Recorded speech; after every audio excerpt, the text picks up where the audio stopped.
All right.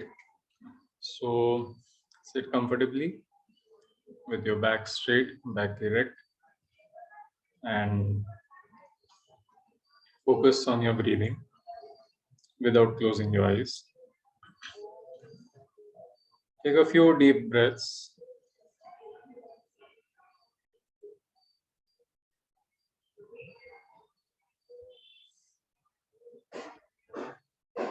Now, deep breaths are breaths जहाँ पर आपको स्टमक तक महसूस हो रहा है कि एयर अंदर तक आ रही है,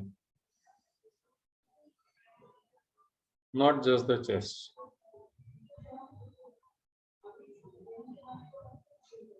And when you exhale, तो आपको टेल बोन तक फील होना चाहिए कि पूरी तरह से आप में जो एयर थी वो बाहर निकल रही है, बट बहुत ज्यादा जोर जबरदस्ती नहीं लगानी है.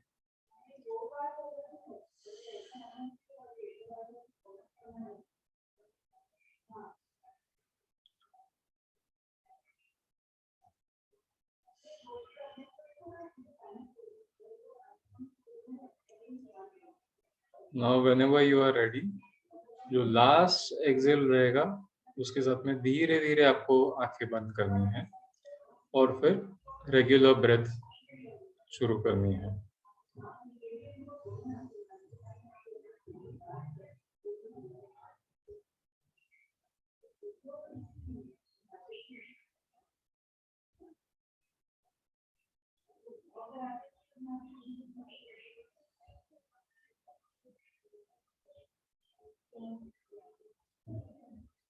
इस रेगुलर ब्रेथ को ऑब्जर्व कीजिए.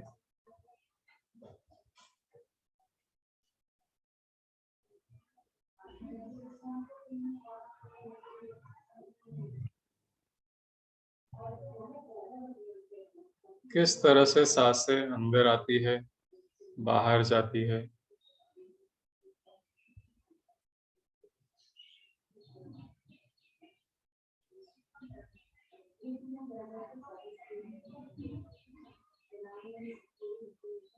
शरीर के किन हिस्सों को छू कर जाती है.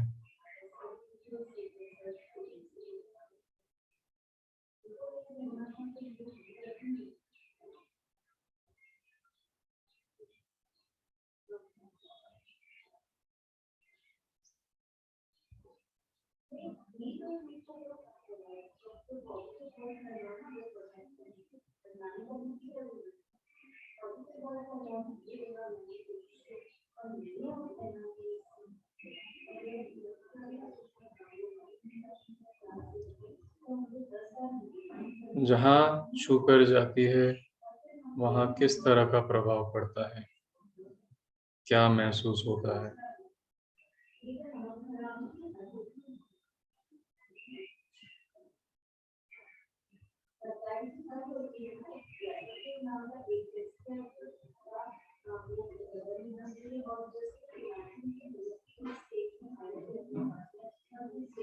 किस तरह की संवेदनाएं जाग रही है.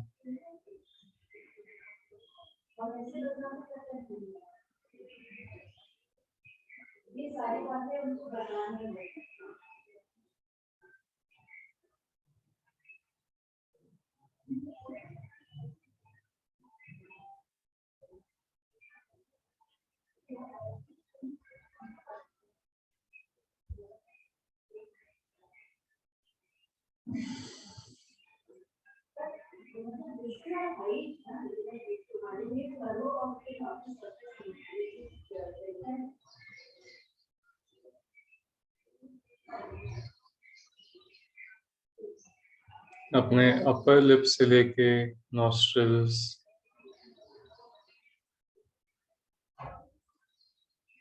नाक,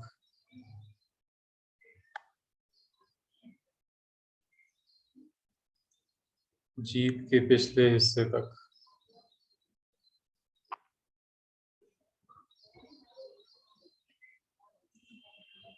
फिर और नीचे चेस्ट और स्टमक.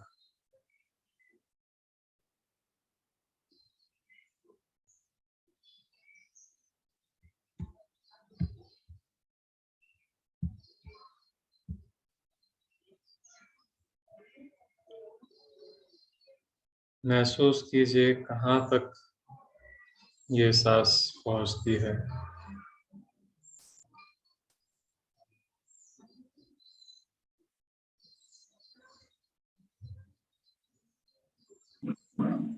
और किस तरह से बाहर गुड मॉर्निंग।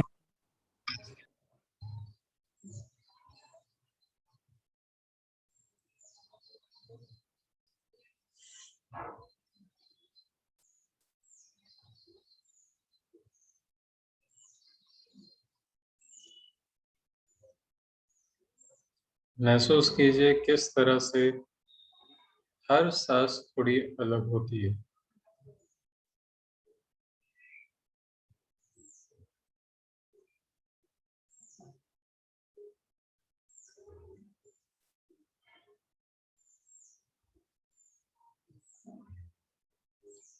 कुछ लंबी होती है,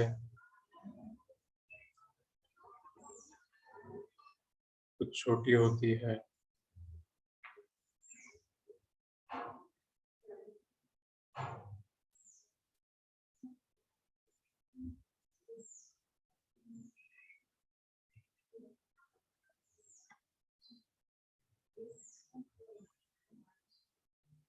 कुछ तेजी से आती है, कुछ धीमी होती है।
तो ये पूरे प्रोसेस में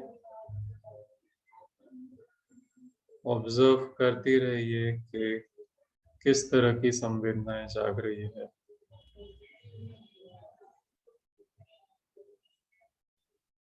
शरीर के किस हिस्से पर क्या महसूस हो रहा है।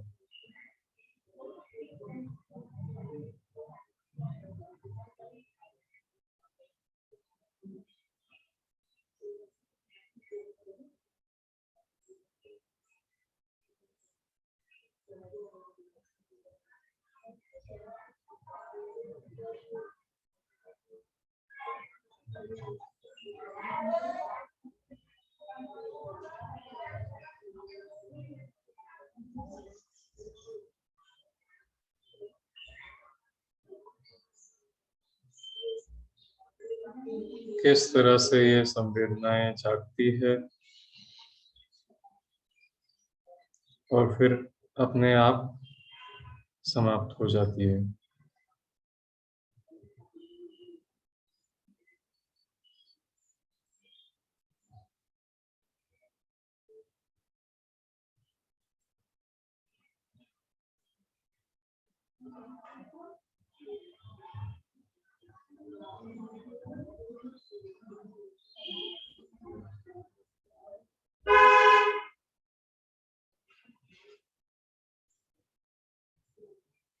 बस सांसों पर ध्यान देते रहिए।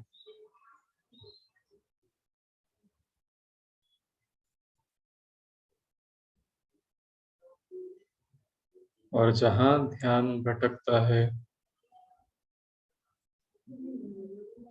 वहां फिर गिनती चालू कर दीजिए। गहरी सांसें लेते हुए 10 से 1 तक आइए।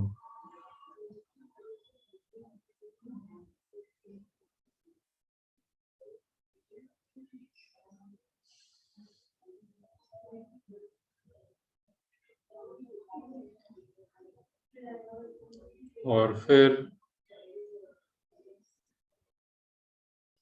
जो हमारी नॉर्मल सांसें हैं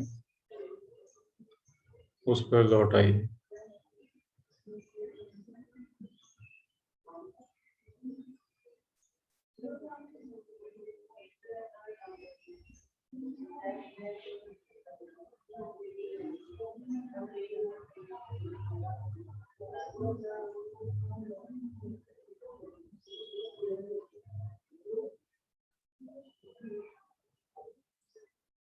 Continue doing this, following your breath in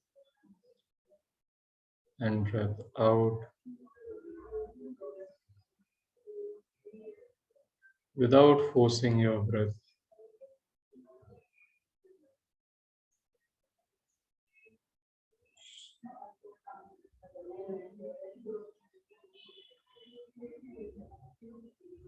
And throughout the process,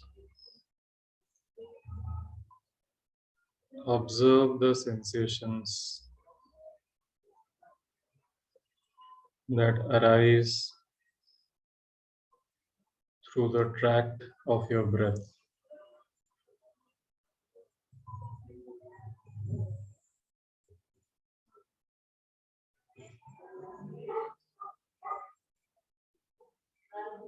Do you feel hot? Do you feel cold?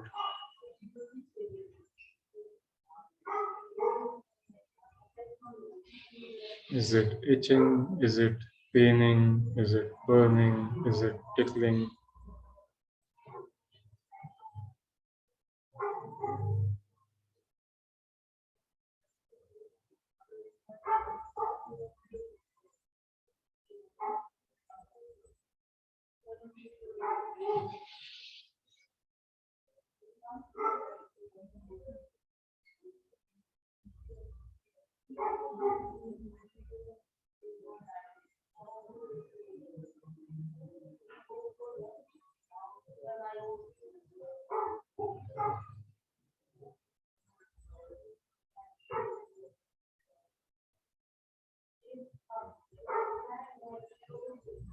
Continue this process.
If you get distracted,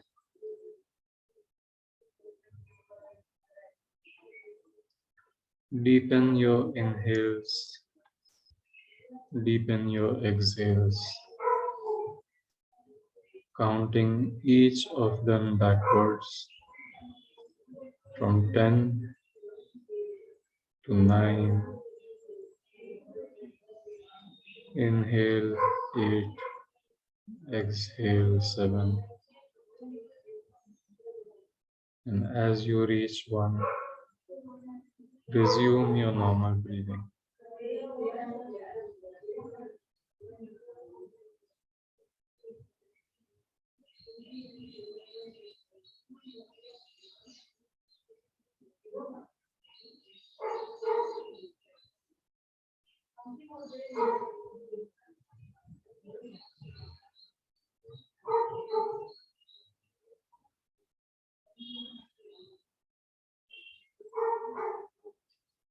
जहाँ महसूस होता है कि मन भटक चुका है,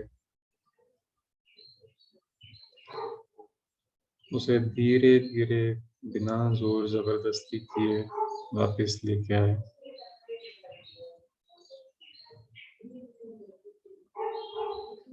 और फिर प्रक्रिया शुरू करें।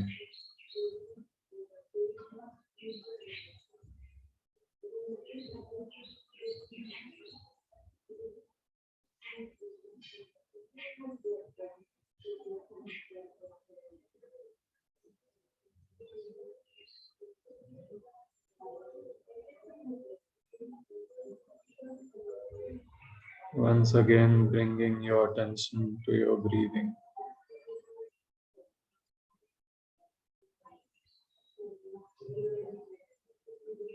And the sensations of the breathing.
Gradually become aware of the weight of your body.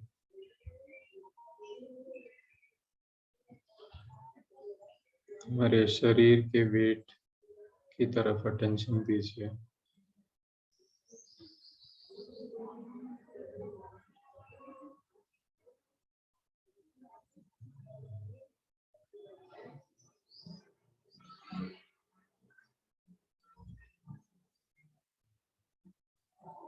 अपने पैरों पर,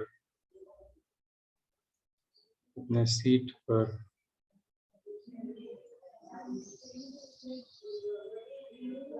जो वेट महसूस होता है उसके तरफ अटेंशन लाइए।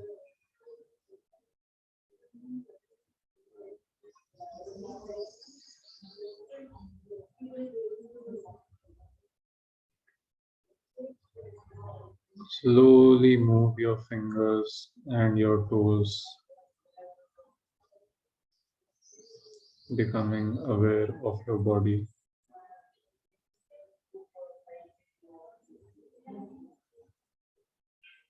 अपने हाथ और पैरों की उंगलियों को हल्का सा हिलाइए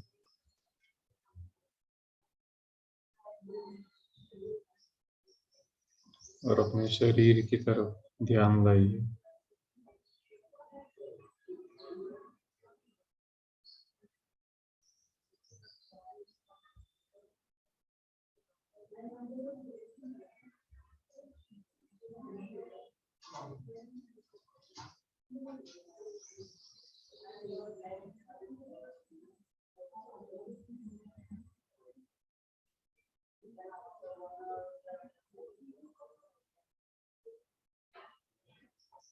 और जब ऐसा लगे धीरे धीरे आंखें खोलिए।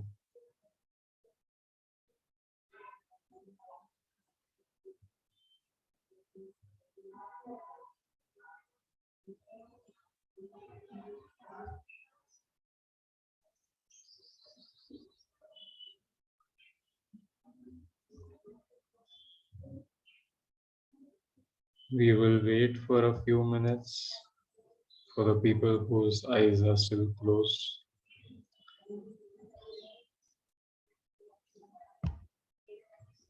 जिन्होंने आंखें खोल दी है, वो अपना कैमरा शुरू कर सकते हैं।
Okay, so we'll begin with the sharing.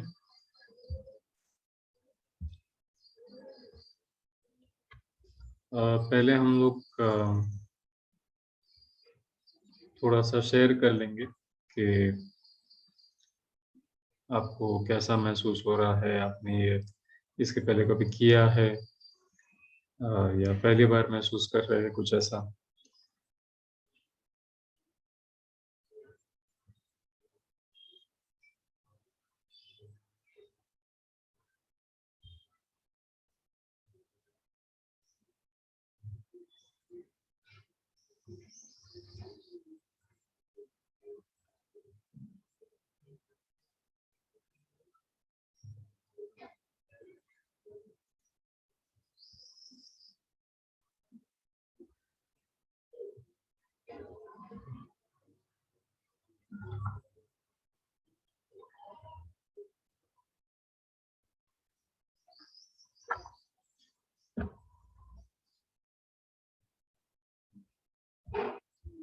Yes, we can begin with the sharing part.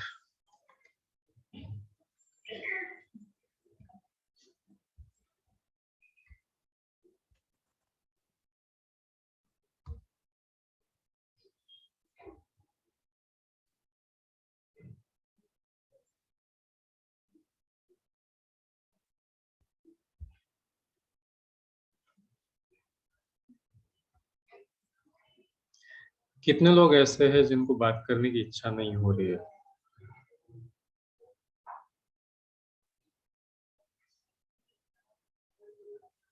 We can maybe begin with. Okay.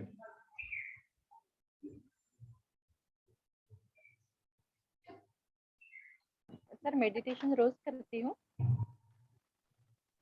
लेकिन सुबह नहीं, रात को होता है तो अच्छा लगता है सर। मन शांत हो जाता है। तो रोशो हमेशा कहते कि जो चलता है उसे चलने दो, तुम्हें सिर्फ देखना है कि क्या चलता है। अगर विचार आते हैं तो आने दो, तुम्हें सिर्फ देखना है कि विचार आया, ये थॉट मेरे मन में आ रहा है, तुम्हें उसे ऑब्जर्व करना है। तो अच्छा लगता है sir. Okay.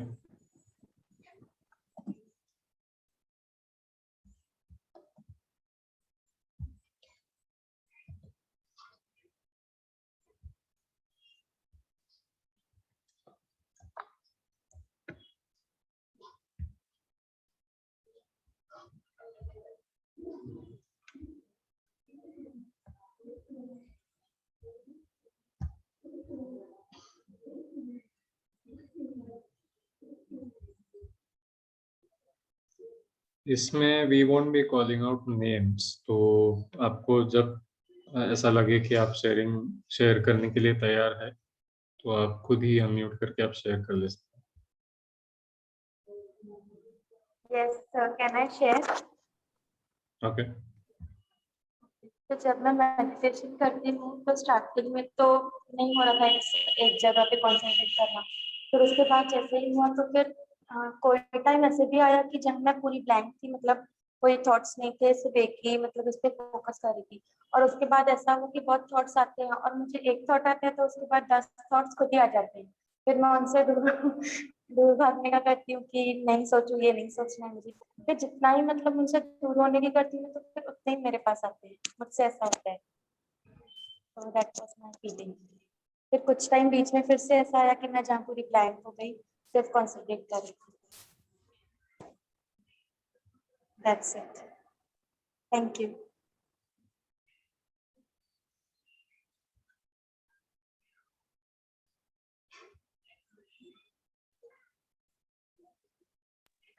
I would like to share.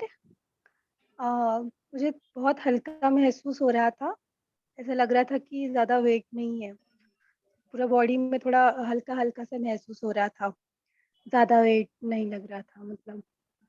अम, और फिर आज थॉट्स भी ज़्यादा आए नहीं। बस वो थोड़ा बीच में वो गाड़ी वाला आया, कचरा निकाल, और वो वेंडर आते हैं तो थोड़ा-सा डिस्ट्रैक्ट हो जाते हैं। बट फिर अच्छा रहा मेडिटेशन और हल्का महसूस हुआ। फिर सर ने जब आपने जब बोला कि अम, थोड़ा मतलब जहाँ-जहाँ मतलब फीट के तरफ मूवमेंट्स वगैरह, तब थोड़ा फिर वो भी अच्छे से हुआ। Thank you.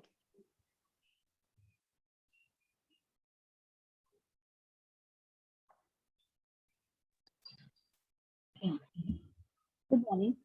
Shall I share? Yes sure. Yeah. तो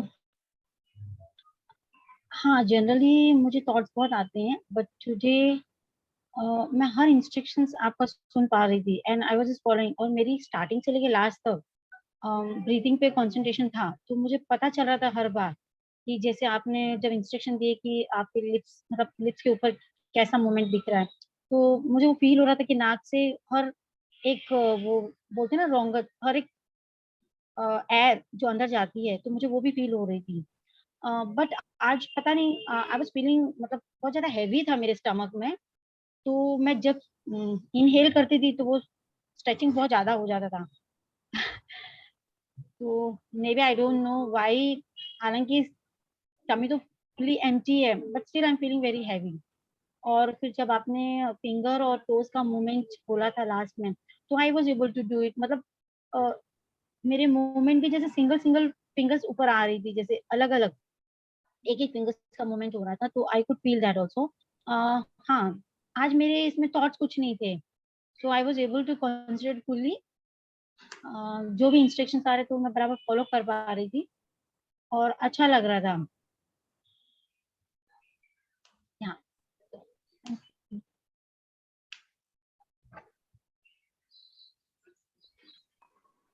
Yes, can I share? Sure. Yes, so today there was a time, as Deepika ma'am said, कि I was blank. So maybe it was because I didn't sleep uh, well yesterday. So my mind was very tired to get any thoughts in it. So I followed the instructions and I tried to go deep into the meditation. So when you said that, can you feel the sensation when you're breathing in and breathing out? Is it burning, painful? So I tried to make it out, but I couldn't make it out. It wasn't cold, it wasn't burning, it wasn't painful. So I tried to go along with the meditation, and it was good. Thank you. Can I share? Yes sure. Meditation हम करते हैं तो मतलब जब starting में इतने सारे thoughts रहते हैं कि उनको हमको मतलब एक एक करके ऐसे भगाना पड़ता है, और हमारे मन को, माइंड को एक जगह पे लाने की कोशिश करनी पड़ती है स्टार्टिंग में। एकदम से हम कंसंट्रेट नहीं कर पाते, उसको थोड़ा सा मतलब 5 मिनट, मतलब कुछ सेकंड है, कुछ टाइम लगता है इनको एक जगह मतलब केंद्रित करने के लिए। तो मुझे भी थोड़ा टाइम लगता है स्टार्टिंग में, मैं एकदम से, और ओपन आईज में तो हो ही नहीं सकता है मेडिटेशन, क्लोज आईज रहे तो ही मुझे, मतलब मेरा है या सबका है ये मुझे पता नहीं, बट जब आईज ओपन रहती है तो मैं मेडिटेट नहीं कर पाती हूँ। क्लोज आईज में मेरा मेडिटेशन अच्छा होता है, और जैसे जैसे इंस्ट्रक्शंस जाते हैं क्लोज आईज में तो हम उसी पार्ट पे मतलब कंसंट्रेट कर पाते हैं, जैसे लाइक शोल्डर हो गया, चेस्ट हो गया, स्टमक। तो क्लोज आईज में वो बराबर वेव्स में मतलब ऊपर से नीचे जैसे इंस्ट्रक्शंस आते उसके द्वारा हम जाते हैं। जैसे आपने बोला टोस, तो आई लाइक जैसे मुझे मतलब एक कोई ऊर्जा ऊपर से नीचे तक मेरे पैरों, फिंगर्स मतलब पैरों तक जा रही है ऊर्जा, तो ऐसे वे में बहता हुआ ऐसे मुझे फील हुआ। और लास्ट में जब बोल मतलब मेडिटेशन का टाइम खत्म होता है तो आंखें जल्दी खोलने की इच्छा नहीं होती, क्योंकि माइंड एक जगह पे स्थिर होता है, कोई थॉट्स भी नहीं होते, और कुछ मतलब एकदम स्ट्रेट रहते हैं हम एक जगह पे। तो मेडिटेशन ऐसा लगता है खत्म नहीं होना चाहिए, दैट्स इट। सर ओशो ने एक स्टोरी कही थी उनके एक प्रवचन में कि एक लामा के पास एक शिष्य जाता है उनसे कहने की मुझे आप मेडिटेशन सिखाइए। वो लामा उसे कहता है कि ठीक है तुम वहां पे बैठ जाओ, वो सर्कल है वहां पे तुम बैठ जाओ और कुछ भी मत करो। जब हम कुछ भी नहीं करते तब उसे मेडिटेशन कहा जाता है, और ऐसा कभी नहीं होता कि हम कुछ नहीं करते। अगर हम आंखें बंद करके बैठे हैं, भले हमारी आंखें बंद है फिर भी हम देख तो रहे ही है, फिर भी हम सोच तो रहे ही है। तो जब हम कुछ भी नहीं करते तब उसे मेडिटेशन कहते हैं।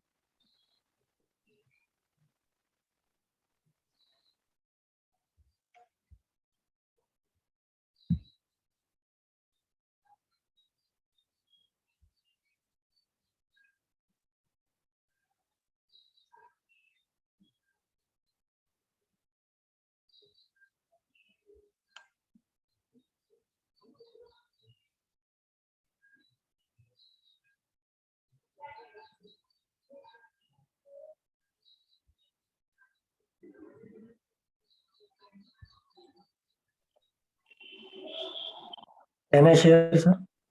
Sure. Yes. Good morning, everyone.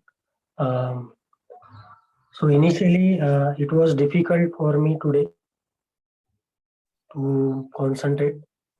But when you said about the sensation part and feel your weight, so in the sensation part, so I was engrossed totally in the meditation. And then the next part till the time you said you can open your eyes. So till the time, it was the best part of today's meditation. So it was very peaceful and very calm for me today. Thank you.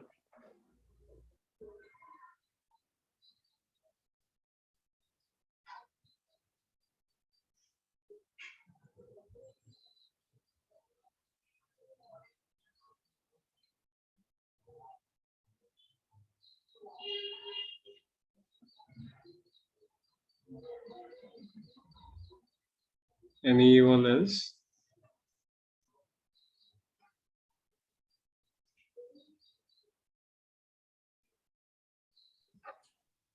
Good morning, sir. Good morning. Actually, I tried to meditate, but I am suffering from fever, so it's very hard to meditate. I tried twice, but it's not working at all. So I did not meditate today.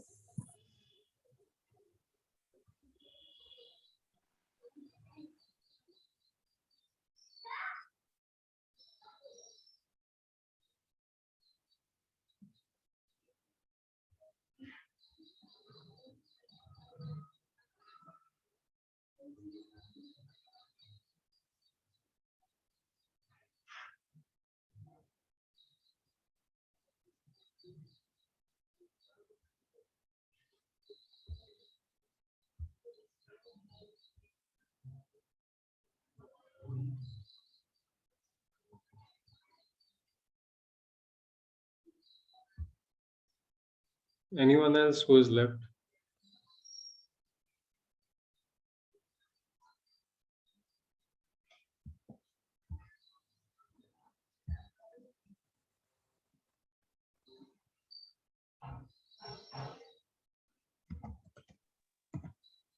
Can I share? Yes.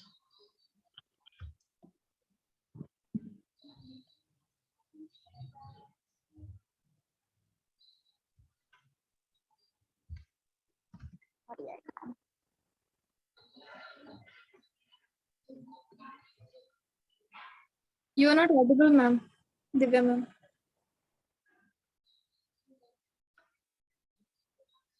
Camera audio दोनों of हो गया.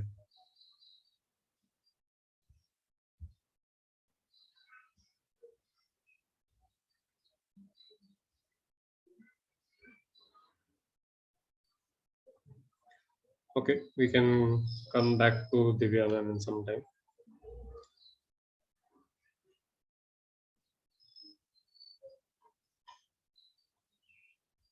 Okay.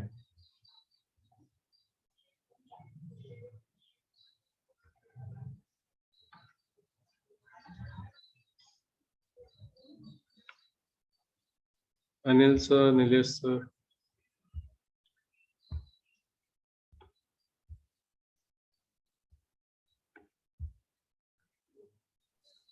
Sir मैं काफी late join हो पाया, इस वजह से मैं प्रॉपर्ली कंसंट्रेट नहीं कर पाया.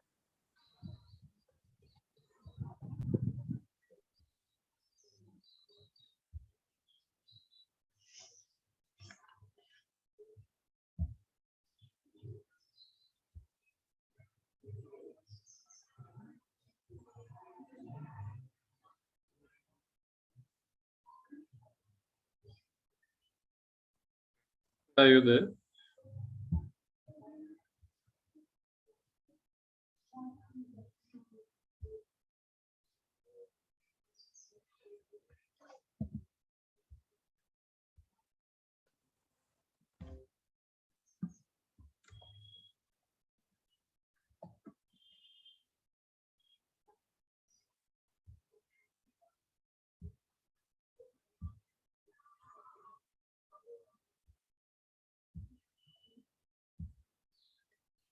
Okay, so we'll continue the discussion on this for another 10 minutes. And उस बीच में भी अगर किसी को कुछ शेयर करना है तो you are definitely welcome. So जो मेडिटेशन का कंसेप्ट है या मेडिटेशन के पीछे जो सोच है, ये काफी कल्चर्स में अलग-अलग तरीके से देखे जाती है. काफी कल्चर्स में इसके बारे में जो कंसेप्ट है वो कुछ अलग है. But the origin of the word, अब कैसा है कि अगर हम लोग टेक्निक या अगर हम लोग वो सोच को देख के अगर कुछ समझ नहीं पाते हैं तो हम लोग को शब्द देख के समझना पड़ता है. So the word meditation comes from the word meditari. I'll try to share it with you, just a second.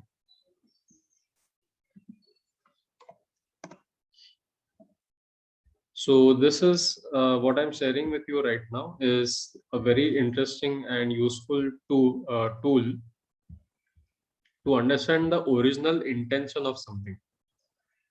Okay, कि कोई भी शब्द हम लोगों के वोकैबुलरी में आया है तो वो क्यों आया, क्या सोच से आया, एंड समय के साथ वो किस तरह से बदला है.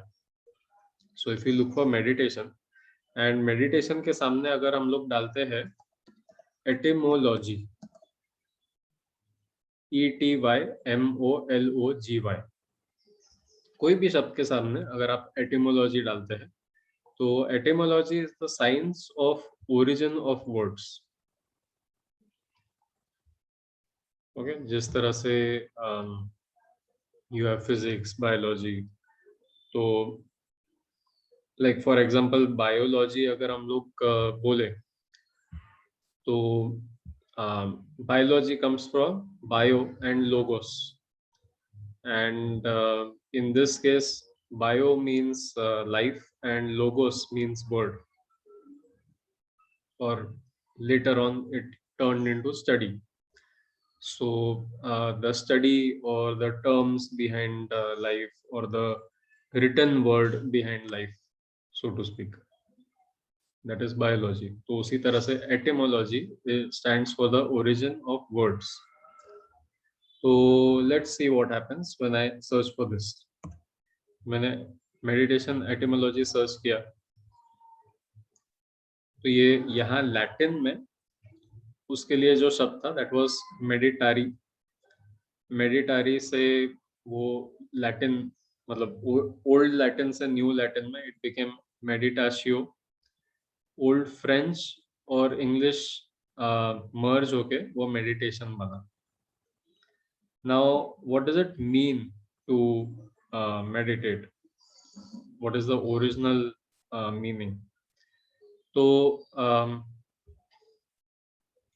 okay, it's not here, but if you search for meditari का ओरिजिनल अगर हम लोग अर्थ ढूंढते हैं तो it is to contemplate.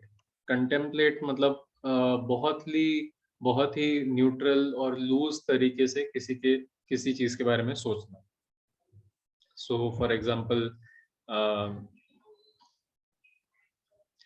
if I have to figure out the history of something, if I have to figure out के वो जो नेशनल लीडर था उसने उस समय पे जो डिसीजंस लिए वो किस तरह से लिए होंगे, या फिर if I have to figure out कि मेरा आज का दिन अगर इस तरह से गया तो इस तरह से क्यों गया, तो we meditate over it.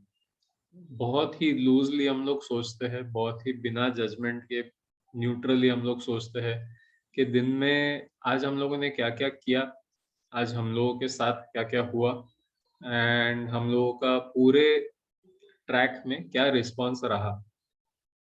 And since it is a judgment free zone, since there is no bias, हम लोग किसी भी एक दिशा में हम लोग अपने आप को ढकेल नहीं रहे हैं, तो काफी बार हम लोग उसका सॉल्यूशन, उसका मतलब, उसके पीछे का जो रस है वो समझ में आता है. That is how meditation works. तो if you are meditating, the word meditating, हम लोग जो करते हैं in Eastern philosophy, in Hinduism and whatever in these lands जो हम लोग practice करते हैं, जिसे हम लोग ध्यान करना बोलते हैं, that has got no English translation. At max हम लोग concentration बोल सकते हैं उसे, at max हम लोग उसको centering बोल सकते हैं. केंद्रित, ये भी शब्द जो है, केंद्रित का भी एटिमोलॉजी अगर हम लोग देखें तो केंद्रीय, सेंटर, यू नो, केंद्रित करना मतलब सेंटरिंग योर अटेंशन, ध्यान केंद्रित करना. तो जो मेडिटेशन ये शब्द है, it does not mean no thought, it means thought, but unbiased, thought without ego, ऐसा बोल सकते हैं हम, जहाँ पर हम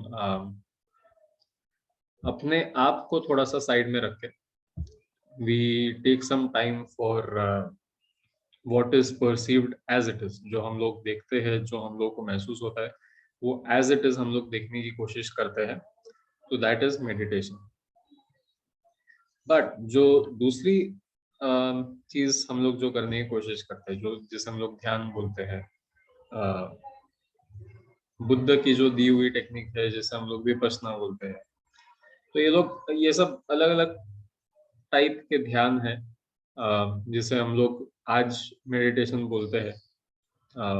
weather it is correct incorrect that I leave up to you, but technically जो मेडिटेशन का जो शब्द था उसका मतलब क्या था और आज क्या है, these two are different things. The reason why we are discussing this is because हम लोग जब भी मेडिटेट करते हैं तो काफी बार हम लोग के ऊपर काफी ऐसे रिस्पॉन्सिबिलिटीज आ जाती है. We feel like we are Indian, so we are expected to know how to meditate.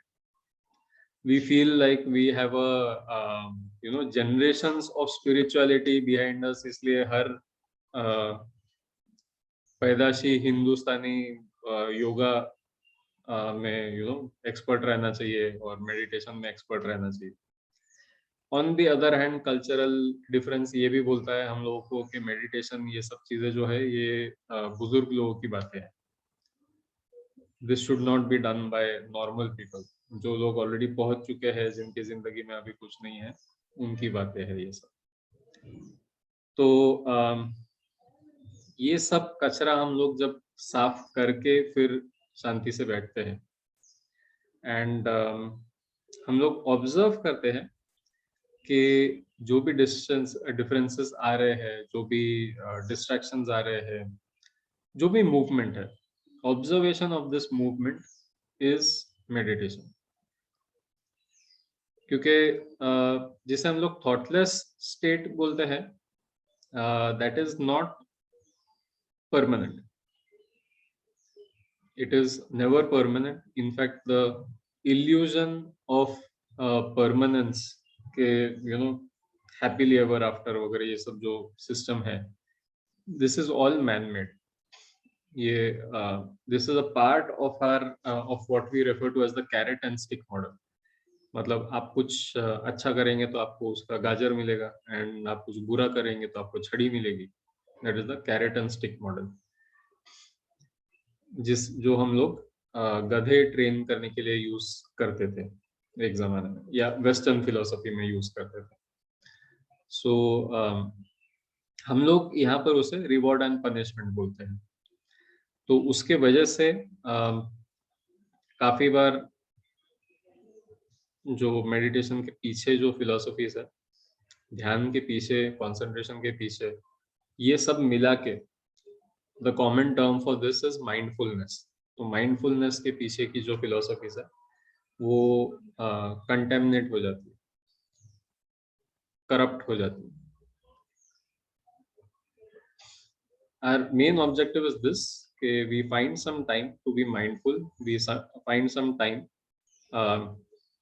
to be present. जो हम लोगों ने कल सेंटरिंग वगैरह में भी डिस्कस किया था कि we need to be present. हम लोग जहाँ हैं, जैसे है वो महसूस करते आना चाहिए.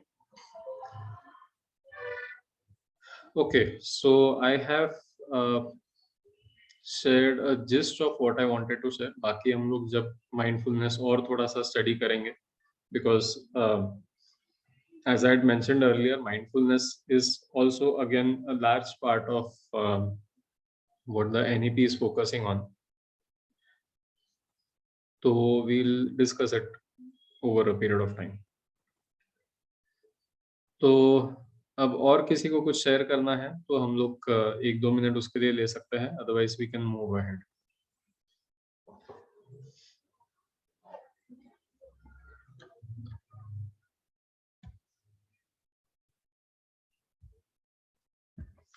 Divya ma'am, would you like to share?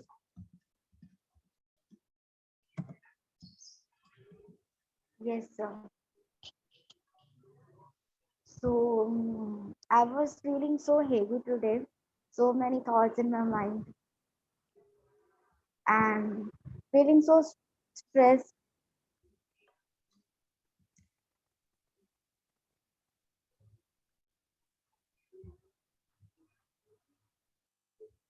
I'm trying कि सब plan हो जाए, but that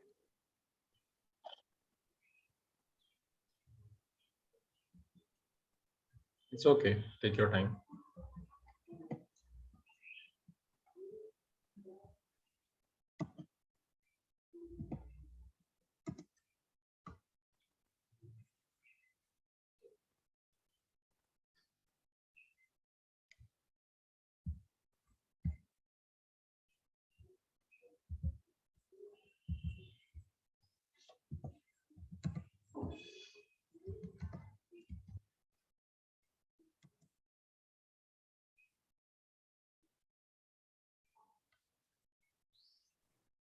Just drink a glass of water, Divya ma'am.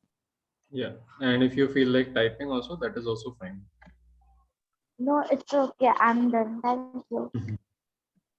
All right.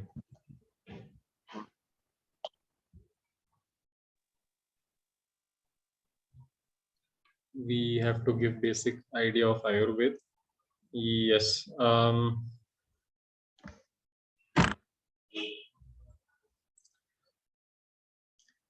Okay. The central idea of Ayurveda, which will come here and there, मतलब अभी तो obviously we'll try to discuss it sometime in the future, क्योंकि वो मुझे भी थोड़ा सा और पढ़ना पड़ेगा. But the central idea of Ayurveda and the central idea of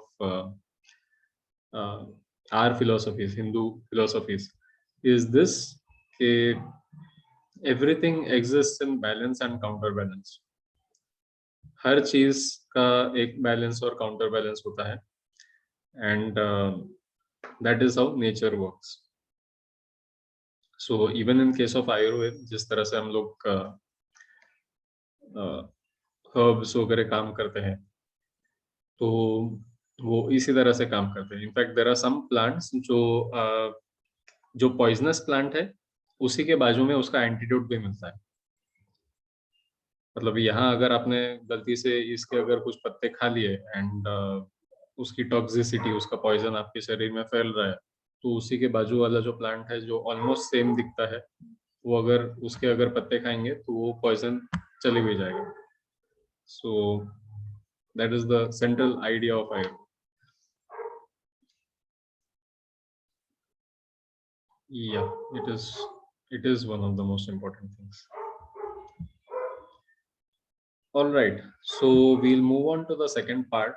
Now this part is where we left out yesterday. कल जो हम लोगों ने आखिरी में डिस्कस किया आइडियल स्कूल का, तो हम लोगों ने सब लोगों ने ये एक एनविजन तो किया कि आइडियल स्कूल कैसी दिखनी चाहिए, एंड उसके लिए मैंने कुछ स्पेसिफिक क्राइटेरिया दिए थे.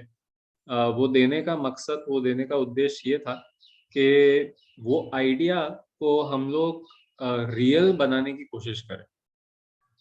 ओके, आप में से कितने ऐसे लोग हैं जिनको ये एक्सरसाइज करते करते कहीं तो भी महसूस हुआ कि ये जो आइडियल स्कूल की जो कल्पना है, या जिसको हम लोग आइडियल बोल रहे हैं, वो that is not necessarily ideal, it is something within our grasp. मतलब ये अचीव हो सकता है, maybe not today, maybe not tomorrow, maybe in a period of 5 years, 10 years, whatever, but it is possible. Okay, one hand.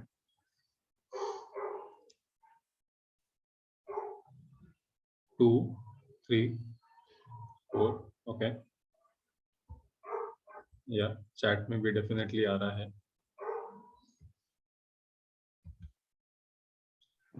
Sir हमारी जो पुरानी education system थी गुरुकुल की, वो इसी अनुसार थी ना, मतलब इसी के हिसाब से वो रहती थी ना? Yes, very much. उसके भी कुछ प्रॉब्लम्स थे, लैक्यूना थे, but then yes, this was the central focus, and we will be discussing that a little more जब हम लोग अल्टरनेटिव स्कूल्स की बात करेंगे. तो पुरानी जो सिस्टम थी उसके पीछे बहुत सोच, मतलब बहुत सोच के वो डेवलप हुई थी. एंड जो नई सिस्टम है, वो नई सिस्टम बनी ही इसलिए क्योंकि फैक्ट्रीज आ गए, इंडस्ट्रियलाइजेशन आ गया. वो इंडस्ट्री रन करने के लिए लोगों को लेबर चाहिए था.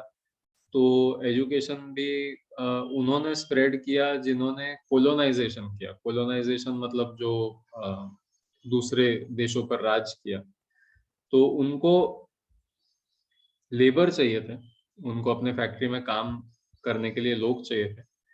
इसीलिए जो जिसे हम लोग मॉडर्न एजुकेशन सिस्टम बोलते हैं, जो actually let 1800s early 1900s में तैयार हुआ था, या मैकले सिस्टम ऑफ एजुकेशन. तो या you want to say something, Bharat sir?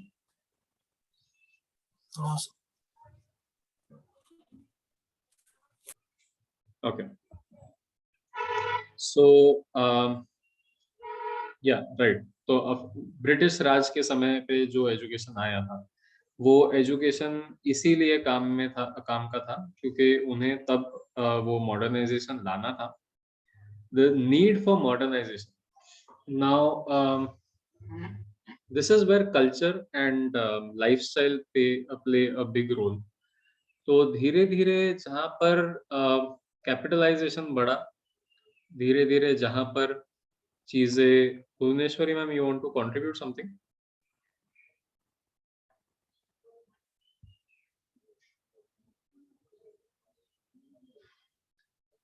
I can see your hand up.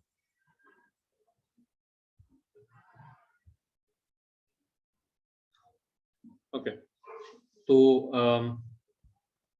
हाँ, कैपिटलाइजेशन। तो कैपिटलाइजेशन मतलब सब लोग मेरे प्रोडक्ट्स पहने, सब लोग मेरी बनाई हुई चीज वापरे। फिर हर घर में कोई खुद का स्टिचिंग, खुद का निटिंग कर रहा है, वो मायने नहीं रखता है। My product, everyone should wear my t-shirts, everyone should wear my clothes, and मैंने जो मैन्युफैक्चर किया है, मैंने जो बनाया है, वो सब जगह पे जाना चाहिए। That is capitalisation. One centre and multiple, मतलब major market, outside market. So for example, अभी लोकल इसमें अगर देखना है तो डी मार्ट को इंडिया, अमरावती में आने की क्या जरूरत थी? अमरावती में बहुत सारे ये ग्रोसरीज की दुकानें हैं। Why did D Mart have to come to Amravati? हम लोगों ने उसके लिए नीड बनाई ना। अदरवाइज जो यहाँ का जो मार्केट था, वहीं पे पैसा जाता था, वही पैसा वापस मार्केट में आता था, एंड लोकल अमरावती की इकोनॉमिक कंडीशन थोड़ी और ज्यादा अच्छी होती।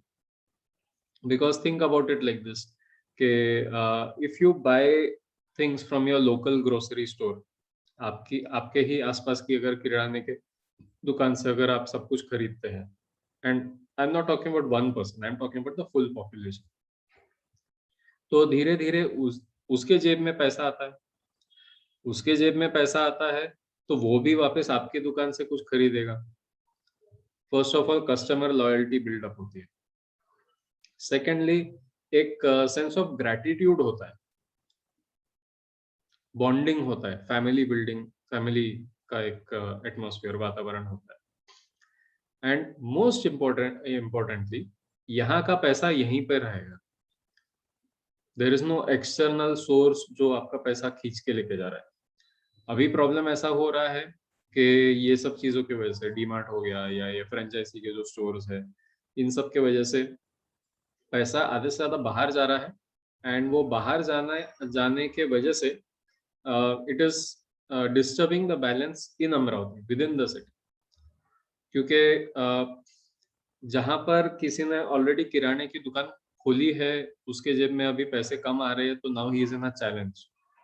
अब वो जहां पर कभी कभी बहुत दिलदार होकर बोलता था कि ये लेके जाओ, don't pay for this, you know, ये मेरे अकाउंट में है, वो चीजें कम हो गई। वो चीजें कम हुई तो और ज्यादा लॉयल्टी और ज्यादा बॉन्डिंग कम होती है। अब और ज्यादा बॉन्डिंग कम हुई तो उसकी परचेजिंग पावर कम होती है। जहां वो पहले अर्न कर रहा था for savings, for future, for spending also, वहां पर अभी उसे अर्न करना पड़ रहा है सर्वाइव करने के लिए। तो अभी सर्वाइव करने के लिए मतलब इट्स लाइक आप दुकान इसलिए खोलकर बैठे हैं ताकि आप दुकान चला सके। Can you here how ridiculous it sounds? आप दुकान में मेहनत इसीलिए कर रहे हैं ताकि आप दुकान में और मेहनत कर सके, ना कि इसलिए कि घर में पैसा आए, ना कि इसलिए कि आपकी कुछ सेविंग्स हो, आपके अलग नेक्स्ट जनरेशंस के लिए कुछ तैयार हो। आप इसलिए अर्न करने की कोशिश कर रहे हैं ताकि आप अपनी दुकान चला सकें। सो इस वजह से अब डीमार्ट वाला तो आपके शॉप में आके आपको पैसे नहीं देगा, आपसे खरीदेगा नहीं कुछ। डीमार्ट वाला तो लोकल एरिया से कुछ नहीं खरीदेगा। वो तो उसके पैसे तो उसके पास में जमा हो रहे हैं ना. How is it helping our economy? Yeah, some interesting comments are coming in the chat. तो ये है, this is the difference between today and then. तो जब हम लोग गुरुकुल सिस्टम, आयुर्वेद वगैरह की जो बात कर रहे हैं, तब का सिस्टम ये था कि हर घर एक फैक्ट्री रहती थी. आप ही के घर के आसपास में तुलसी का झाड़ भी लगा रहता है, नीम का भी पेड़ रहता है, अश्वगंधा भी ऐसे ही उगते रहता है. सब मतलब जो कॉमन चीजें जिनकी जरूरत आपको पड़ती है depending on the climate, depending on the area. This is also one point of Ayurveda. आप जिस क्लाइमेटिक रीजन में है, वहाँ की जो नॉर्मल बीमारियां है, उसके सॉल्यूशन, उसके जो ये है मेडिसिनल प्लांट्स है, हर्ब्स जो है, वो भी आपको उसी एरिया में मिल जाएंगे. ठीक है. तो ऑल दैट इज गॉन. हम लोग ये भी करते थे कि अपने ही घर में फल के पेड़ भी है, अपने ही घर के आसपास में बाकी भी चीजें हैं. अगर आपको दूसरा भी कुछ चाहिए बिसाइड्स ऑल दिस, जूट वगैरह जो रहता है, all these things were local. And कभी ऐसा नहीं रहता था कि खेत भर के सिर्फ यही उगा रहे हैं, क्या बोल रहे हैं, वीट या राइस या ऐसा. We used to have what was called as integrated farming. Integrated farming मतलब अगर आप राइस, वीट वगैरह कुछ उगा रहे हैं, तो उसी के साथ साथ में कुछ ऐसा भी उग रहा है जो वो राइस को, वो वीट को का सॉइल फर्टाइल रख रहा है. या फिर कुछ ऐसा भी ग्रो हो रहा है कि अगर वो राइस और वीट के कोई स्पेसिफिक पेस्ट है, मतलब कोई ऐसे बर्ड्स या इंसेक्ट्स जो उसके ऊपर फीड करते हैं, तो उनको कुछ और खेत के अंदर जाने के बदले में बाहर ही कुछ ऐसा मिल जाएगा जहां पर वो संतुष्ट रहेंगे, तो वो खेत के अंदर आएंगे ही नहीं. ये जो लोकस्ट का जो बीच में हम लोगों ने पढ़ा था कि पूरा झुंड के झुंड आके सारे खेत वगैरह सब कुछ बर्बाद करके जा रहा है. पहले ये सारी चीजें सिर्फ वेस्टर्न साइड में होती थी, अपने यहाँ पर बहुत कम होती थी. वो इसीलिए क्योंकि हम लोगों ने इसके ऊपर बहुत स्टडी करके ऐसे कुछ सिस्टम्स डेवलप किए थे कि अगर अपने खेत के आजू बाजू में हम लोगों ने ये सारी चीजें उगाई, या खेत के बीच में भी कहीं कहीं अगर उगा के रखी, तो वो लोग उसके ऊपर वो खाएंगे, एंड जो हम लोग की जो फसल है उसे छोड़ देंगे. So all these things used to be known, and it is necessary to dig them out again today. आज वापस we need some source of all this knowledge. Okay, so one point here is that it has provided employment to the locals. We started needing the concept of employment because of capitalization. पहले तो employment की जरूरत नहीं रहती थी. And in fact I will tell you the, I won't say truth, but then the possibility based on today's technology, based on today's power balance, you can say, and possibilities of all the resources that we have today. आज भी हम लोग उस situation में already पहुंच चुके हैं जहां पर अगर हम चाहे तो किसी को भी सर्वाइवल के लिए एम्प्लॉयमेंट रखने की जरूरत नहीं है. मतलब to live you need a job, वो वाला कंसेप्ट ऑलरेडी जा चुका है. इफ टुडे वी वांट, हम लोग जितना पावर जनरेट कर रहे हैं, यू कीप हियरिंग ना कि काफी बार ओवर प्रोडक्शन ऑफ पावर होता है, इलेक्ट्रिसिटी वेस्ट जाती है. तो वो यही तो प्रॉब्लम है कि वो यूटिलाइज नहीं हो रही है. If there comes a point where everything is automated, सब जगह अगर हम लोगों ने ऑटोमेशन ला लिया, जो ऑलरेडी हो रहा है, एंड उसके वजह से और जॉब्स जा रहे हैं, तो सब कुछ अगर ऑटोमेट कर दिया तो हम लोगों को काम करने की क्या जरूरत है, right? So we have already entered that age जहां पर एक्चुअली काम करने की जरूरत नहीं है. If you feel you want to work, you can. इसीलिए तो ये सारी चीजें आ रही है ना, जिसे हम लोग लाइफ स्किल, लाइफ कोचिंग वगैरह बोलते हैं, योगा ट्रेनर्स बोलते हैं, फिर what else do you have? All the weird jobs of today. Life coach, business coach, yoga trainer,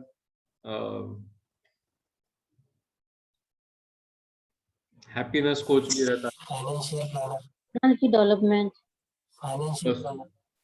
financial planners, personality development, ये consultants.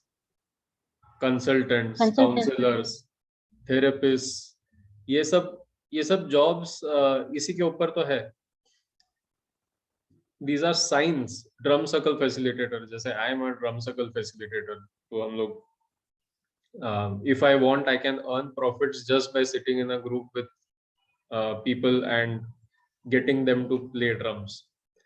तो ये सारे जो जॉब्स है ये इसीलिए तो आ रहे हैं, ये इसी के साइन है कि दैट एरा, दैट एज जहाँ पर आपको जॉब अपने सर्वाइवल के लिए रखता था वो ऑलरेडी खत्म हो चुका है. एंड जो ये समझ नहीं पाएंगे उनके लिए ये बहुत प्रॉब्लमेटिक होगा. This will become a crisis for them. It is already becoming a crisis, जो हम लोग एम्प्लॉयमेंट क्राइसिस वगैरह बोलते हैं. We will be talking about it in more details in a few minutes. So this is the situation today, and this is why it is necessary. This is why the NEP was necessary, and this is why we need to keep an open mind towards this possibility. कल जो हम लोगों ने इतना discuss किया कि ये हम लोगों ने एक बार पॉसिबिलिटी की झलक देख ली कि हाँ ये किया तो जा सकता है, इट इज पॉसिबल, बट उसको प्रैक्टिकल कैसे करना. Now that is the question. So I just share a presentation. या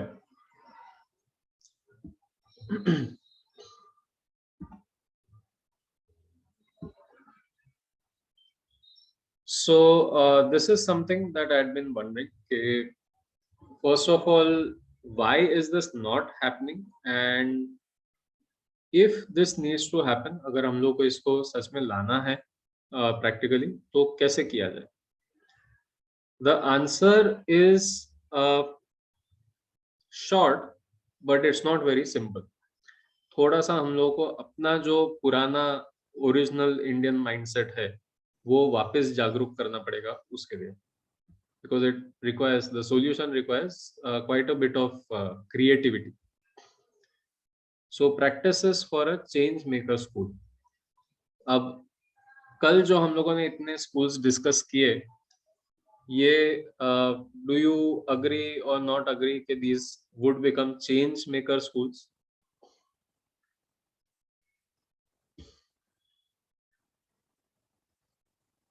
If you agree, you can raise your hand. कुछ ना कुछ सोसाइटी में ये बदलाव लाएंगे. या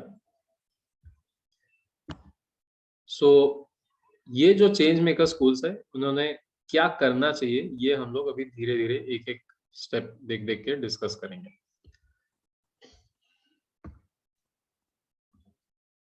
ऑलराइट, तो what is a school and what is it's purpose. So I'll need a few answers. We'll take 3 answers and then we'll move on. बाकी के लोग chat भी कर सकते हैं, type कर सकते हैं, and I'll take a look.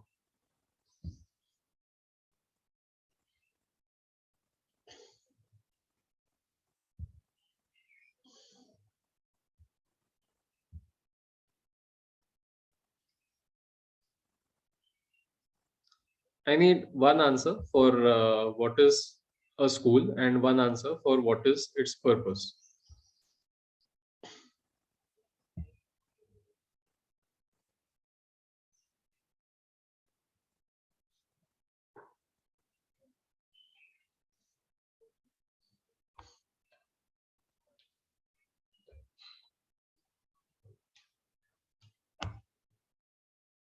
Joby, the first thought that comes to your mind, you can say.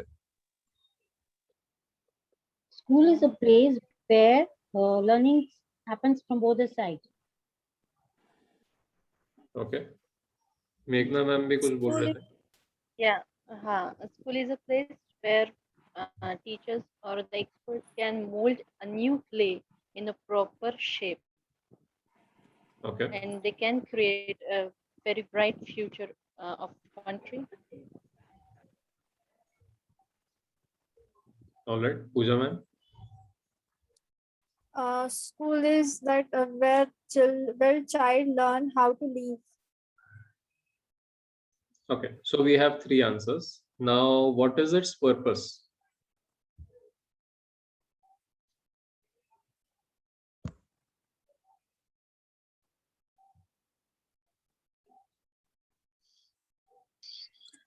To build responsible citizens for the country, for the society. Okay, To make them understand their potential, their hidden ability. all right. और उन्हें पता चलने के लिए कि उनका interest किस चीज में है, वो किस डायरेक्शन में जाना चाहते हैं, ये स्कूल की हेल्प होती है बच्चों. All right. ठीक है. तो this is what we think a school is. Now, the horrible historical fact is that the schools were meant to be places of 2 kinds. One, जो लोग फैक्ट्री जाते हैं, जो लोग बहुत ज्यादा काम कर रहे हैं, उनको बच्चों ने तंग नहीं करना चाहिए, इसलिए एक कोई जगह कि भाई यहाँ पर बच्चों को छोड़ दो, घर में कुछ सामान नहीं तोड़ना चाहिए, यहाँ पर वो करे जो करना है. Okay, that is one. Because they felt कि the childhood is a time when children should be taken care of. Okay, मतलब ये जो कंसेप्ट है कि जैसे घोड़ा होता है, घोड़े का बच्चा होता है, तो घोड़ा उसको छोटी सी एक लात मारता है एंड वो बच्चा शुरू हो जाता है अपने पैर पे दौड़ना. तो humans are suppose to be the only creatures जो जब से पैदा हुए तब से हम लोग हैंडीकैप्ड रहते हैं टिल द एज ऑफ 30. 30 साल की उम्र तक के बच्चा हैंडीकैप्ड रहता है. सो in the Western world it is till the age of 18, but again the concept is the same कि बच्चा जब तक के 20-22 साल का नहीं हो जाता, 24-25 साल का नहीं हो जाता, तब तक के their ideas, their philosophies, their impact doesn't matter. That is what the concept of school was at that time. तो अब उनकी आइडियाज, फिलोसफीज, चीजें अगर मैटर नहीं करती है तो हम लोगों को उनके लिए एक स्पेशल जगह बनानी पड़ेगी जहाँ पर वो ये सब चीजों के साथ में जो करना है करे. और अगर हो सके तो ये सब चीजें हम लोग उनकी कंट्रोल करके, ठोक पीट के, सीधी करके एक ढांचे में डाल के समाज में बाहर निकाले ताकि वो भी हम लोगों के जैसा ही सोचे. Okay, that was the concept of schools. The other form of schools, जिसे हम लोग आज देखते हैं, that was, as some of you said, for the Britishers. कि पहले जब फैक्ट्रीज वगैरह तैयार हुई तो उनके एम्प्लॉयज जो रहते थे उनके एम्प्लॉयज को ट्रेन करो तो first of all factories were hazardous, मतलब वहां पर जान की कोई सिक्योरिटी नहीं थी.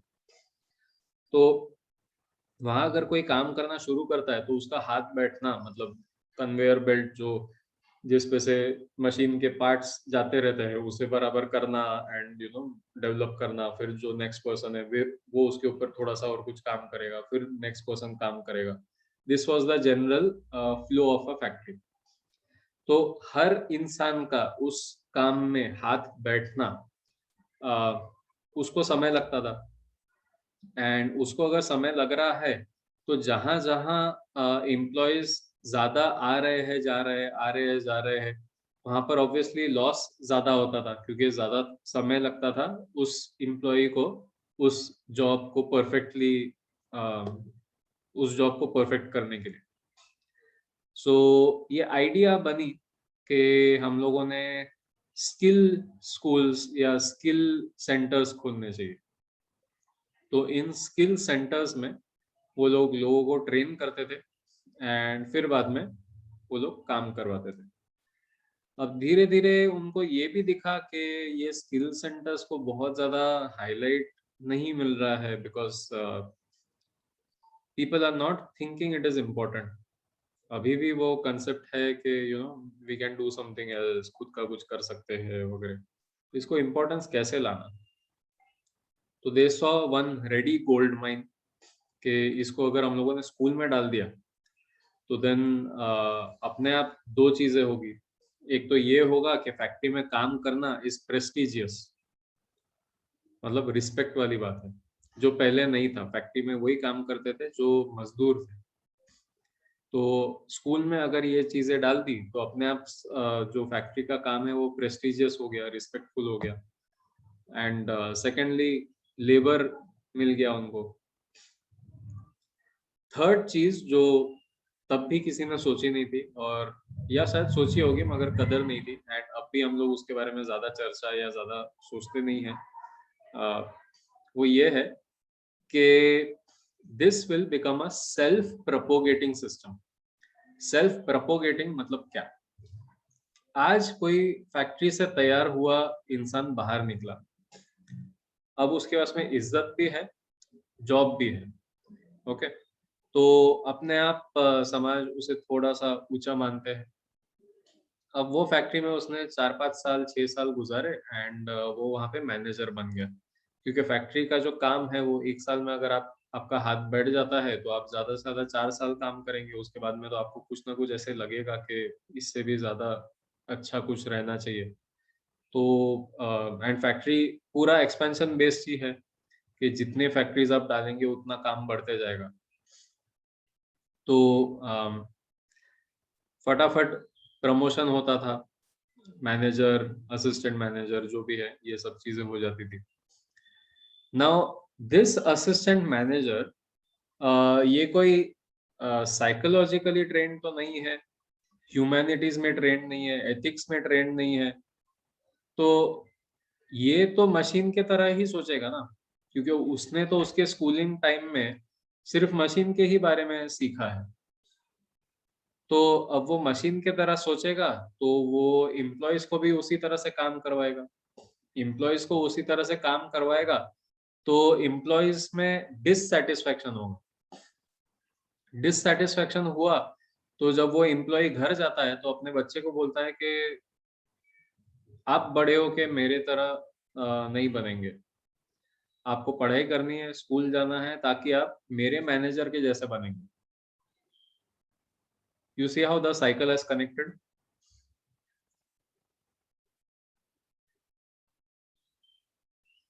आप लोगों को दिख रहा है कि वो साइकिल किस तरह से कनेक्ट हो गया और वो जनरेशन से जनरेशन Yes. चल जाएगा। हाँ sir, yes sir. Yes. So this is what school is and this is what its purpose is today, अभी के सिचुएशन में।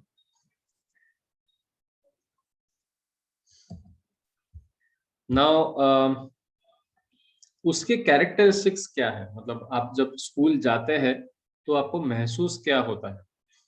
तो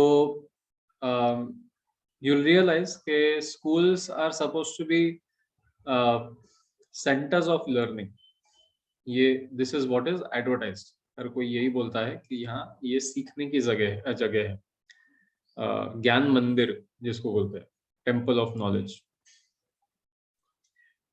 धीरे धीरे ये चेंज होके this has become a centre of academics कि भाई अगर हम लोगों को फैक्ट्री में काम करना है तो हम लोगों को क्वालिफिकेशन, एक कोई सर्टिफिकेट लगेगा कि हाँ ये फैक्ट्री रेडी है, मतलब इसे आप डायरेक्टली फैक्ट्री में उतार सकते हैं। तो they have become a centre of academics, मतलब यहाँ से आपने डिग्री ले ली तो आपको जॉब मिल जाएगा। नेक्स्ट, यहाँ लर्निंग का सोर्स एक ही है, वो है शिक्षक। टीचर ने जो सिखाया वो सही है, बाकी सब भूल जाओ। Next, outcome of this education, कि अगर ऐसा सिनेरियो है तो यहाँ कोई क्यों आएगा पढ़ने के लिए? तो यहाँ इसलिए आएंगे क्योंकि यहाँ आके जब आप बाहर निकलेंगे तो आपको सक्सेस मिलेगा। अब सक्सेस मतलब क्या? ज्यादा पैसा, ज्यादा आराम, ज्यादा ताकत और ज्यादा खुशी। This is what is referred to as success in normal social life. ज्यादातर लोग सोसाइटी में, समाज में इसे ही सक्सेस मानते हैं। ज्यादा पैसा, ज्यादा आराम, ज्यादा ताकत और ज्यादा खुशी। एंड स्टेबिलिटी, मतलब ये जो सक्सेस आपने लिया है, जमा किया है, इसे आपसे कोई छीन नहीं सकता, ये this stability.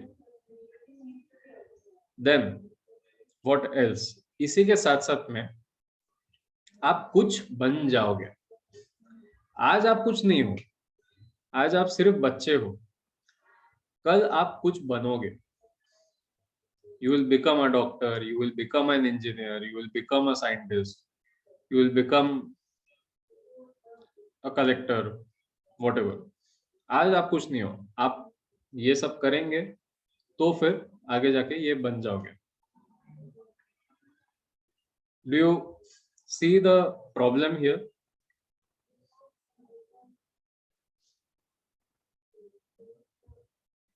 What is the one question that we ask our children जब हम लोग उनसे करियर काउंसलिंग या उनके फ्यूचर के बारे में पूछते हैं, तो हम लोग क्या सवाल पूछते हैं उन्हें?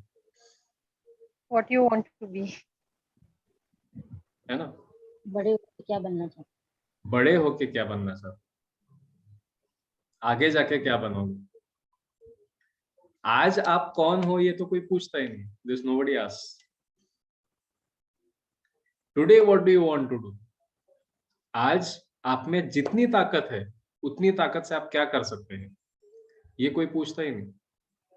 Nobody even gives you the hint कि आज की जो ताकत है आपकी, उसके साथ आप क्या कर सकते हो, ये आपको भनक भी नहीं लगने देते। I'll give you a very interesting statistic. RTE जब आया, कौन सा साल में आया?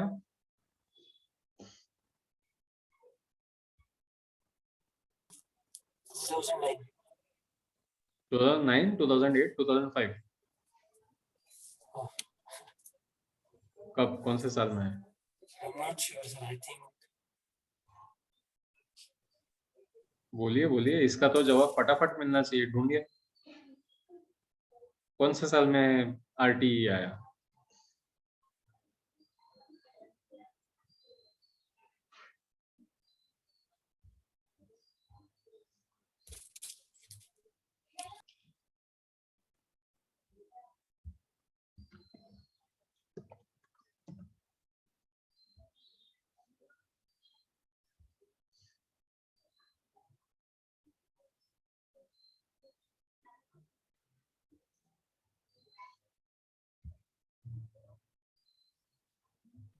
Two 2009. Okay. 2009. All right. So 2009 में अगर RTE आया,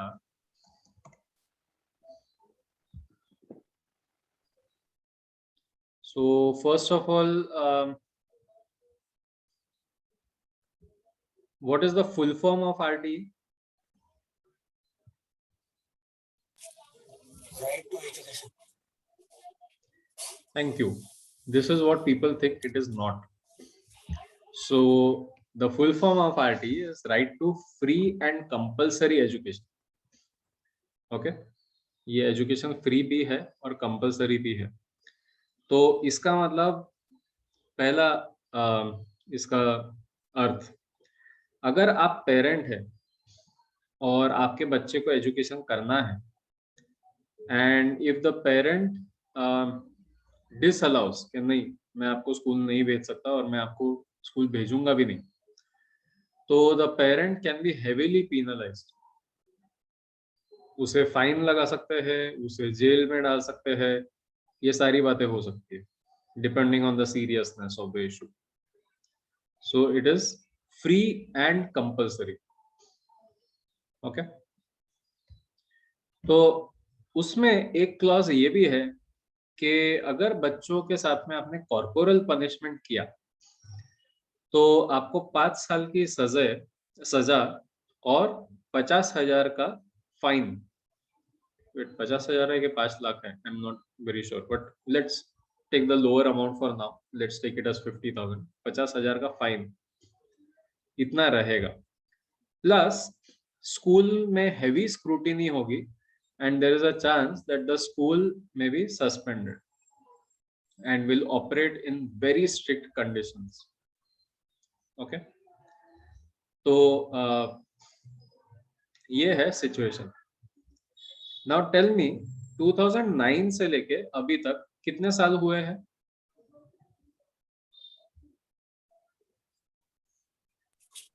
Almost 13. ओके, 10 साल है ना, 10-12 साल हो गए। हाँ 10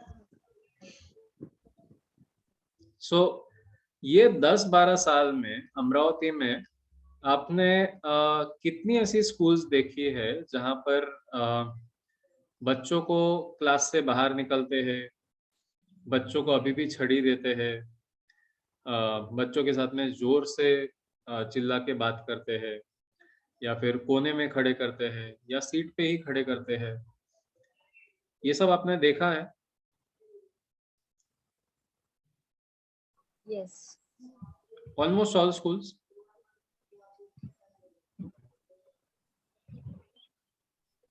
या 2009 से लेके अभी तक के कोई भी ऐसी स्कूल है जो बंद पड़ी है जहां से टीचर को इस वजह से निकाला गया है या उसके ऊपर एजुकेशन ऑफिस की कार्रवाई हुई है? एक भी स्कूल 2009 से लेके अभी तक? Not even one school, right?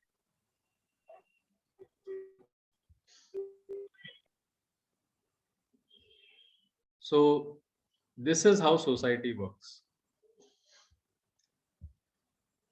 जहां तक हम लोगों का ख्याल है, जहां तक हम लोग बच्चों को जिस तरह से ट्रीट करते हैं, हम लोग यही अज्यूम करते हैं कि बच्चों को कुछ नहीं पता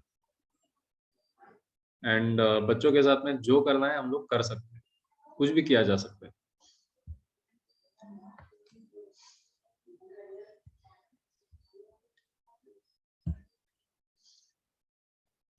Is the screen still visible?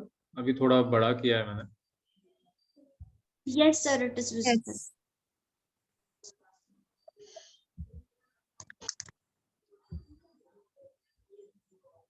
अरे अच्छा, ओके, होल्ड ऑन, या ऑलराइट।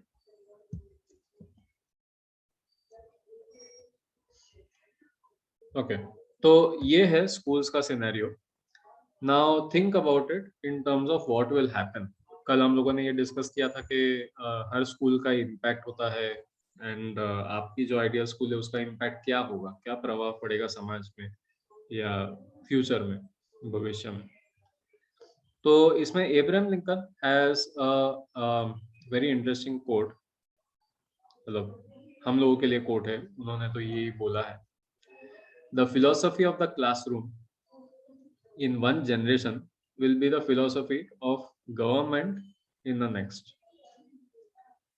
आज का जो क्लासरूम है यही लोग तय करेंगे कि कल का गवर्नमेंट, कल का देश कैसा होगा। क्योंकि आज के क्लासरूम में अगर हम लोग ये ना भी सोचे कि आज के क्लासरूम में हम लोग के आगे के पॉलिटिशियंस है, लीडर्स है, तो कम से कम जनता तो है ना। इवन इफ यू अज्यूम कि मेरे क्लास में एक भी लीडर नहीं है, सब लोग अपने जॉब करेंगे वगैरह जो भी करेंगे, बट उसमें भी जनता तो है, they will at least have voting rights in the future. तो आप किसी भी तरह की क्लास चलाते हैं तो आगे जाके कैसी गवर्नमेंट रहेगी ये आप ही डिसाइड कर रहे हैं।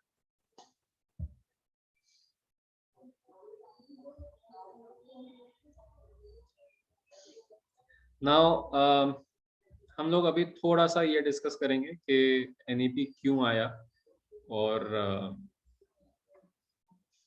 क्या उसके पीछे कारण था, इंटेंशन था, क्या सॉल्व करने की कोशिश कर रहा है, ऑल दीज थिंग्स। तो हम लोग जो भी अभी कर रहे हैं, जो ऑलरेडी सिस्टम चल रहा है, उसके वजह से जो शॉर्ट टर्म प्रॉब्लम्स हम लोग को जो दिख रहे हैं वो क्या है। वन इज डिजिटल एडिक्शन, लोग मोबाइल को चिपक जाते हैं, पेरेंट्स हो के बच्चे हो के कोई भी हो, बिकॉज ये पेरेंट्स भी जो आज के हैं वो तो वही पेरेंट्स है ना जो उसी एजुकेशन सिस्टम से निकले हैं, बिकॉज पिछले इतने सारे सालों से हम लोगों ने सिस्टम तो बदला ही नहीं है। तो इसी के साथ साथ में you also see depression and dissatisfaction, लोग सुसाइड कर रहे हैं, लोग स्कूल से बाहर निकल रहे हैं, लोग जॉब में अच्छा खासा जॉब हो गया, सब मैनेजर वगैरह सब बन गए, फिर एक दिन कुछ तो भी होता है और they snap. We in English we call it the last straw that broke the camel's back. What is the Hindi saying for this? Can someone share with me, अगर आपको ये इसका मतलब समझ में आया तो।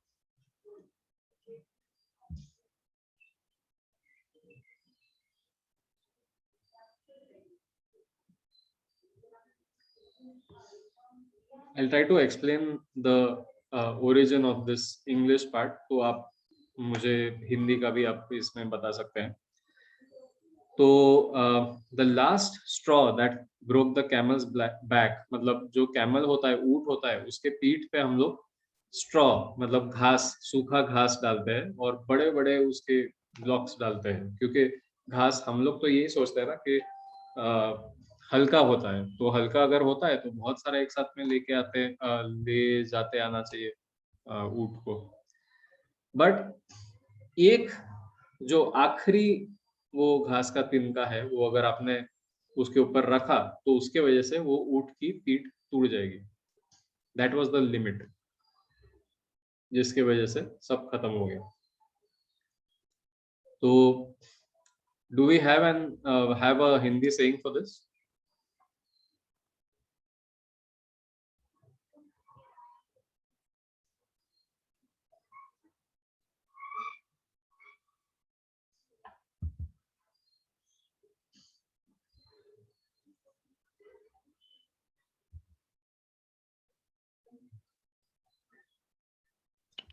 No, sir, I don't know. Think बहुत पॉपुलर है, हम लोग आगे जाएंगे, but think about it, it's not that difficult.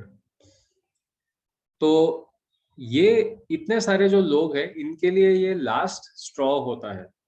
12 साल टॉर्चर होने के बाद में जब कोई इंसान कंपनी में जाता है और टॉर्चर होने के लिए, प्रोफेशनली टॉर्चर होने के लिए, और वहां पर उसे सडनली रियलाइज होता है मैं क्या कर रहा हूँ, why am I doing this.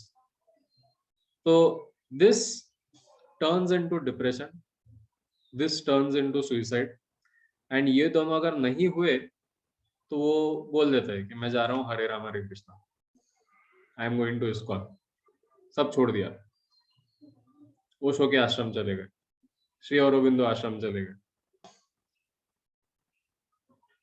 ये श्री श्री रविशंकर का जो है वो वहां चले गए। This is why this is becoming more popular. आप थोड़ा सा स्टडी कीजिए तो आपको समझ में आएगा कि ये सारे लोग, all of them were engineers. Gaur Gopal Das, ये जितने भी अभी के जितने भी लोग हम लोग जिनको सुनते हैं ना, ये सारे इंजीनियर्स थे। सदगुरु, ये भी तो इंजीनियर ही थे, all of them were engineers. तो कहीं तो भी ये रियलाइजेशन होता है, and then either they commit suicide और they give up everything and they take up something like this. तो ये तो स्पिरिचुअल वर्ल्ड में ये सारे इंजीनियर्स है। आप एजुकेशन वर्ल्ड में भी अगर देखेंगे तो जैसे हम लोग ऑल्टरनेटिव स्कूल्स डिस्कस करेंगे, तो ऑल्टरनेटिव स्कूल्स के भी सारे लोग नहीं, मैक्सिमम लोग, मेजोरिटी ऑफ द लोग इंजीनियर्स ही थे। नाउ ये तो शॉर्ट टर्म क्राइसिस जो हम लोग को दिखता है, ये है। लॉन्ग टर्म क्राइसिस क्या है जो हम लोग को नहीं समझ में आता, जो हम लोग को नहीं दिखता है,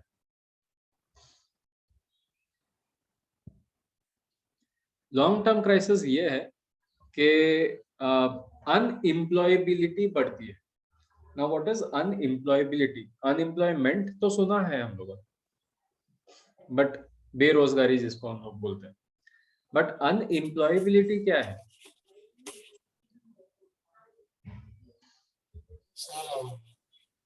एजुकेशन जो ले चुके हैं वो कुछ काम ही नहीं आ रहा है, एम्प्लॉयमेंट अनपढ़ एजुकेशन हो गया या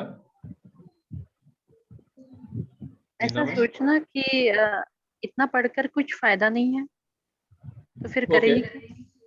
क्लोज मेघना मैम, वेरी क्लोज। तो थोड़ा सा अंतर ये है कि सोच में और काबिलियत में, मतलब वो लोग सोचते तो है कि मेरे पास में सब कुछ है, डिग्री है, पेपर है, सब कुछ है, बट काबिलियत कुछ नहीं होती है। That is the problem. तो जो उन्हें सिखाया जा रहा है वो ऑलरेडी अभी लागू नहीं है, पूरा सिस्टम ही बदल गया, तो वो लोग इंडस्ट्री ज्वाइन करके करेंगे क्या? And on the other hand, yes, as it is being put in the chat, उनकी मेंटल स्टेज उतनी नहीं है, they lack skills and deteriorating quality of pass outs is very harsh, क्योंकि उसमें हम लोग उनको ब्लेम नहीं कर सकते पूरी तरह से, सिस्टम तो हम लोगों ने बनाया है। मगर that is also a fact कि वो जब बाहर निकलते हैं तो उनमें अहंकार बहुत होता है कि अरे मैं क्वालिफाइड हो गया, मेरे पास में सर्टिफिकेट है, डिग्री है, पेपर है, सब कुछ है। But when they reach the company they figure out के जितने भी दरवाजे खटखटा रहे हैं सब जगह से हम लोग को बाहर फेंका जा रहा है, एक भी दरवाजा नहीं खुल रहा है। There is nothing for me, even though I have all the qualifications, even though I have all the qualities that the society had told me, समाज ने मुझे जो बोला था कि ये सारी चीजें आपके पास में रहनी चाहिए सक्सेसफुल बनने के लिए, वो सब कुछ है मेरे पास में, मगर जॉब ही नहीं है, जॉब ही नहीं मिल रहा है, तो किस तरह का सक्सेस? तो अनएम्प्लॉयबिलिटी।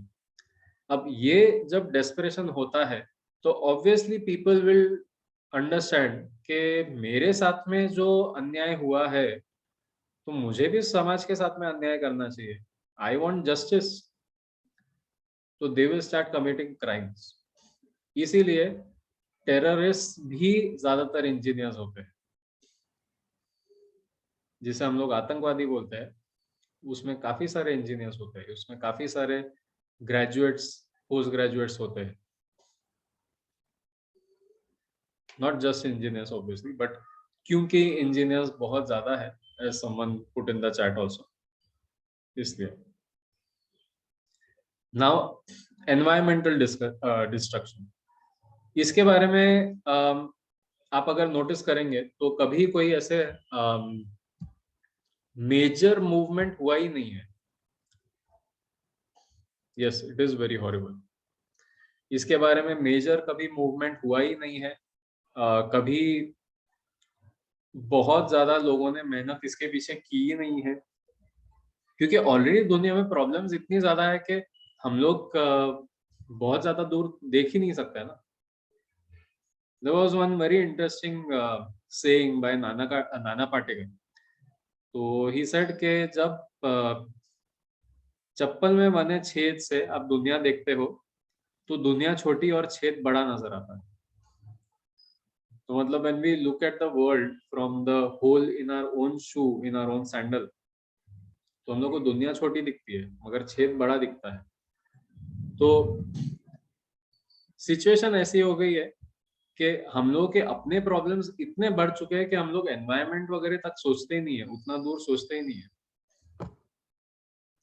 या there are always conferences and conventions carried out, मगर अटेंड तो एनवायरमेंटलिस्ट ही करते हैं ना, उनको छोड़ के तो दूसरा कोई नहीं करता।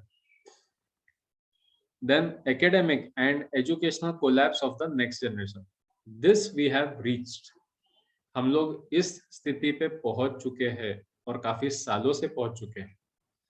अभी हम लोगों का जो एकेडमिक और एजुकेशनल सिस्टम है वो फेल हो चुका है।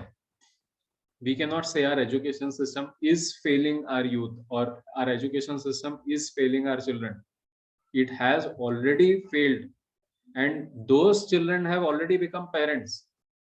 जिनको अभी भी ऐसा लगता है कि मुझे जो एम्प्लॉयमेंट वगैरह नहीं मिला वो शायद कुछ और वजह से नहीं मिला, मगर मैं अपने बच्चे को अगर और कोसूंगा और फोर्स करूंगा और मार्क्स मिलवाने को ट्रेन करूंगा तो शायद उसको जॉब मिल जाए. We have already reached that stage जहां पेरेंट्स ऐसे हैं. So our education system has already failed since quite a few years. तो अब क्या किया जाए? What should be done? तो क्या किया जाए के वजह क्या समझने के लिए हम लोग को पहले तो ये फिगर आउट करना पड़ेगा कि दुनिया जा कहाँ रही है कि हम लोग वापस उसे इंटरसेप्ट करें. इंटरसेप्ट मतलब अगर हम लोग गलत ट्रैक पे जा रहे हैं एंड सही ट्रैक भी घूम रहा है आसपास में, तो कहीं तो भी एक हम लोग ब्रिज बनाए ताकि वापस हम लोग सही ट्रैक पर पहुंच सके. तो first we need to figure out कि what are the skills required in the 21st century, कि अभी जो चल रहा है उस हिसाब से सच में क्या जरूरी है. तो इस पे जो लीडिंग मैगजीन्स है, लीडिंग इंडस्ट्रीज है, उनके कुछ ये रिस्पॉन्सेज है. तो फोर्ब्स मैगजीन जो है, फोर्ब्स मैगजीन ने ये बोल दिया कि जो प्राइम क्वालिटी है वो एक ही है, that is life long learning. अगर कोई लाइफ लॉन्ग लर्नर है तो वो कुछ भी कर सकता है. They can manage any job, they can manage any company, they can do anything that they want. बस लाइफ लॉन्ग लर्निंग चाहिए. तो लाइफ लॉन्ग लर्निंग ये एक बहुत बड़ा शब्द है, बहुत बड़ा टर्म है. What does it contain? छोटी छोटी कौन सी 2 क्वालिटीज रहनी चाहिए ताकि आप लाइफ लॉन्ग लर्नर बने? So that is adaptability and curiosity. आपको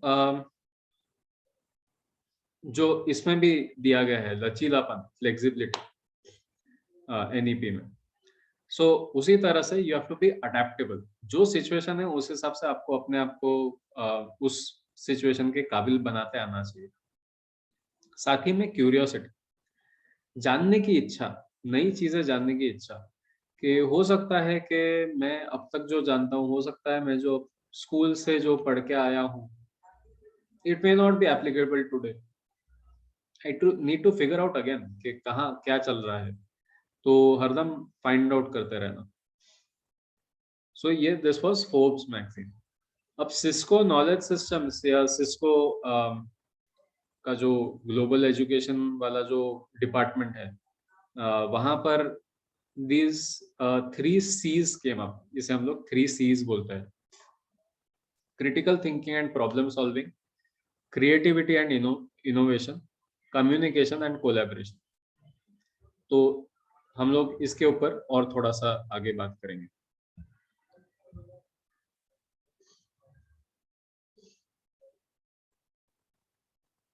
Okay, before we move on to this, I just want to show you a little bit of something.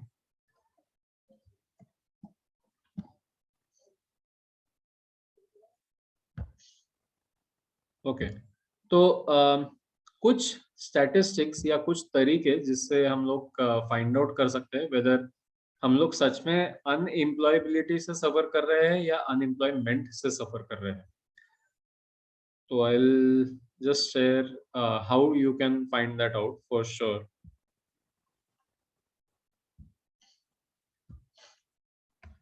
Okay, now if we check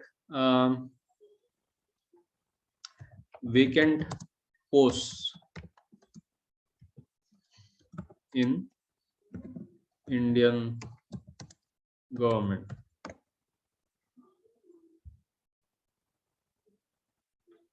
Okay, so here you can see, बिना कुछ बहुत ज्यादा research किए ही हम लोग को सामने ही दिख जाता है कि there are around 71,322 vacant position. Private companies छोड़ दो, इंडस्ट्रीज छोड़ दो, स्टार्टअप्स छोड़ दो, गवर्नमेंट में ही 71,322 वेकेंट पोस्ट है. And this is something that the people desire. लोग ढूंढते हैं, मरते हैं गवर्नमेंट जॉब के लिए. ओके अगर अनएम्प्लॉयमेंट का प्रॉब्लम रहता, बेरोजगारी का प्रॉब्लम रहता, तो इतने वेकेंट पोस्ट नहीं रहते ना. Do you understand this issue? ये सर. सर वैकेंट इसके लिए है कि गवर्नमेंट वो सीट फिलअप नहीं कर रही, ठीक है. सही हो सकता है.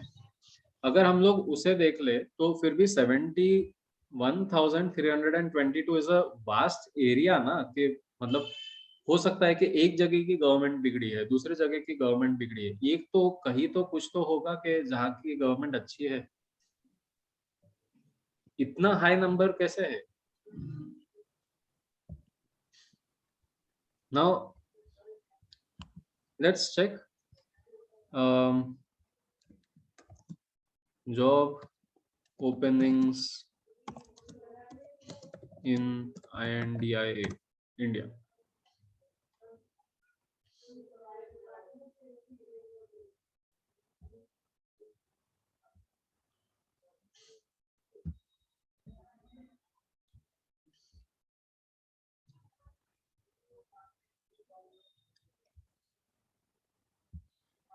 ठीक है, तो दो साइट हम लोगों ने इसकी खोली, ये भी हम लोग साइट खोल ही देते हैं.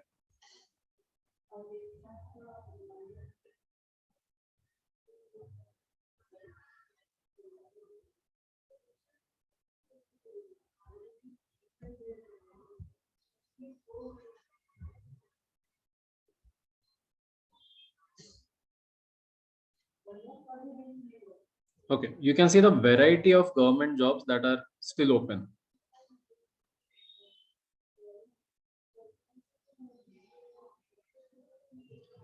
तो हर फील्ड में, it's not like just one field. तो हम लोग think about it like this कि हम लोग के जितने मशीनरीज है, जितने सिस्टम्स है, उतने पूरे इसमें if everything is failing, yeah, if you say even anything more than 50% is failing, जितने भी सिस्टम्स है पूरे कंट्री में, तो 50% फेलियर कैसा दिखता? Try to imagine that. पानी आ रहा है, लोग अभी भी बाजार वगैरह चल रहे हैं, like there are people who grow food, you still get electricity, at least a few government offices are still working. ये सारी चीजों में can you imagine what a 50% failure would look like? Water system में अगर समझ लो 50% failure कैसा दिखता?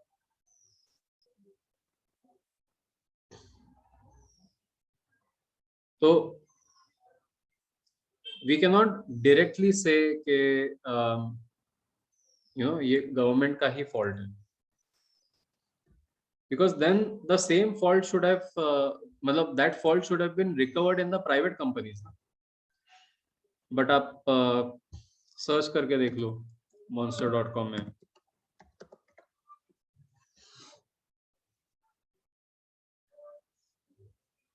तो यहाँ तो और भी बुरी हालत है.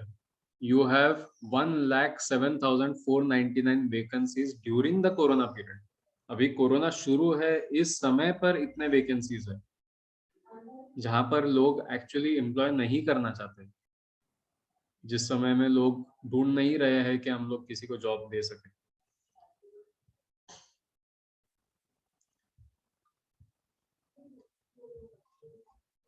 So this is one sign, one hint, evidence, proof के there is a difference between unemployment and unemployability. क्योंकि 1,00,000 इंजीनियर्स तो कहीं से भी मिल जाएंगे ना. हजारों इंजीनियर्स तैयार होते हैं कॉलेजेस से, 1,00,000 इंजीनियर्स क्या है, कहीं से भी मिल जाएंगे. So we'll break with this question and we'll rejoin at 11:30.